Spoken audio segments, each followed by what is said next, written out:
Alors, je vais appeler maintenant, et on va parler de Protéalp, je vais appeler Guillaume, qui est cofondateur de Protéalp. Où est Guillaume? Il est là-bas. Et ce que je vais faire, c'est que je vais recentrer les tabourets, parce que je crois que je vais me retrouver du côté de la plante. C'est bien les plantes, mais voilà, on va se recentrer. Venez Guillaume, rejoignez-moi. On va vous trouver un micro, parce qu'ils ont tous disparu. Le voilà, le micro, il arrive. Alors, vous avez été soutenu au démarrage par la Fondation, on y est presque. Hein. Allez-y, asseyez-vous, faites comme chez vous. Ah, il y a déjà le... on me l'a donné à l'entrée, effectivement. Le t-shirt Protéalp. Ça, non, ça je sais qu'on vous l'a donné à l'entrée, mais Protéalp, donc d'accord. Vous faites déjà du merchandising, félicitations. Oui, ça fait quelques années maintenant. Bon, vous avez été soutenu au démarrage par la Fondation, puis par InnoValley. Alors, pourquoi vous? Qu'est-ce que vous avez de plus right que les autres? Parce que j'ai l'impression qu'il y a quand même pas mal de projets dans le sport, parce que je précise que ce que vous faites est lié au sport. Expliquez-nous pourquoi. C'est ça. Alors, en deux mots, pour avoir la base de Protéalp, c'est de la nutrition sportive sans additifs, sans édulcorants, fabriquée en interne. Mon associé et cofondateur, qui ne peut pas être là aujourd'hui, Émeric Mendez, on est pharmacien, nous, de base. Et donc, Protéalp, ça a été vraiment un projet d'innovation, mais dans une dimension un petit peu différente de ce qui peut être le cas, notamment dans la tech, etc. Nous, notre innovation, alors on appelle ça comme ça, on avait tendance à dire que c'était une innovation de process globalement. Nous, sur notre innovation, il n'y a pas eu forcément de la complexité et faire quelque chose de nouveau, finalement, c'était faire du nouveau avec ce qui existe déjà. C'est-à-dire que le produit, techniquement, la nutrition sportive, elle est très étudiée. Il y a, comme en médecine, un consensus global qui dit tel produit est utile pour le sportif et reconnu scientifiquement, avec vraiment cette idée de consensus scientifique, et est sain au long terme. Et finalement, il n'y a pas énormément de produits de ce type.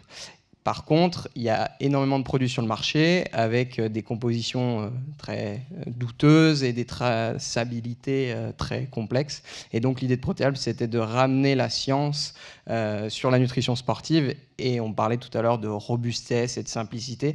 Finalement, c'était vraiment ça, de ramener la simplicité autour de la nutrition sportive.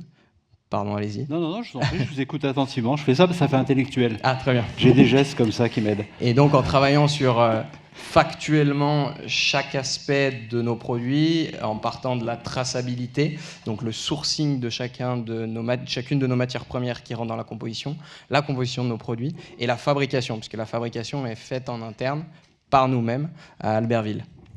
Cette fois, je pose une question, et c'est un teasing pour le sport, parce qu'on va terminer sur du sport, vous verrez.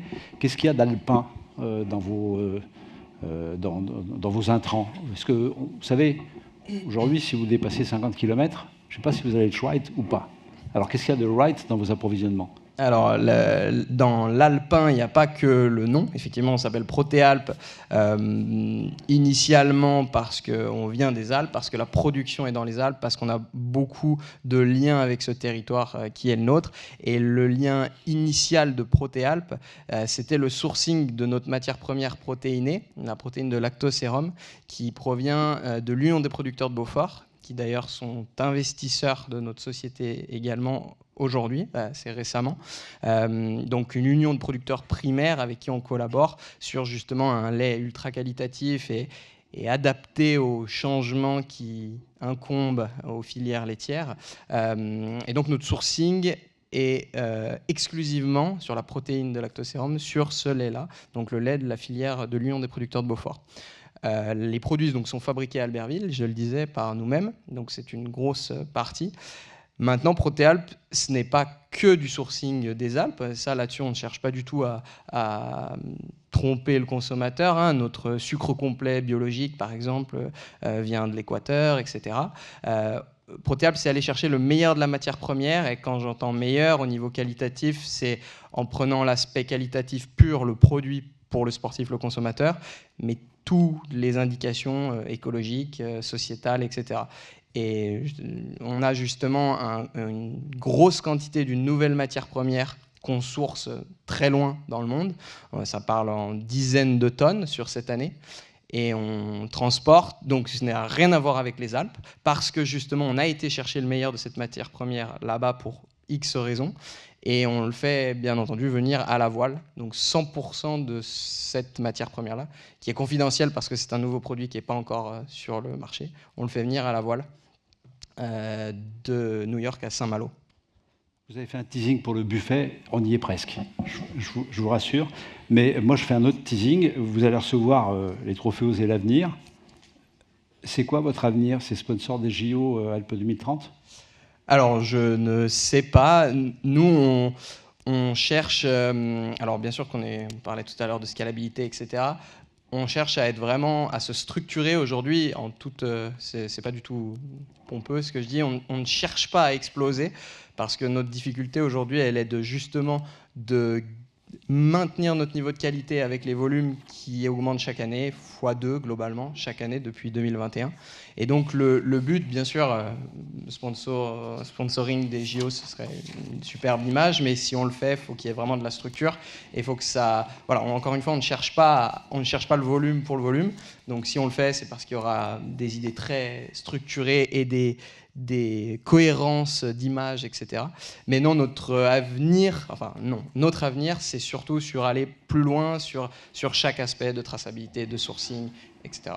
Guillaume, je rappelle que vous êtes diplômé grenoblois pur. Bien sûr, ça commence par évidemment. Je remercie encore la Fondation qui nous a permis, pour la petite histoire, d'acheter au tout départ, parce qu'on a commencé sur fonds propres, etc., d'acheter notre premier lot de matières premières pour faire nos premières productions. C'est vrai, c'est pas juste pour le dire ce soir.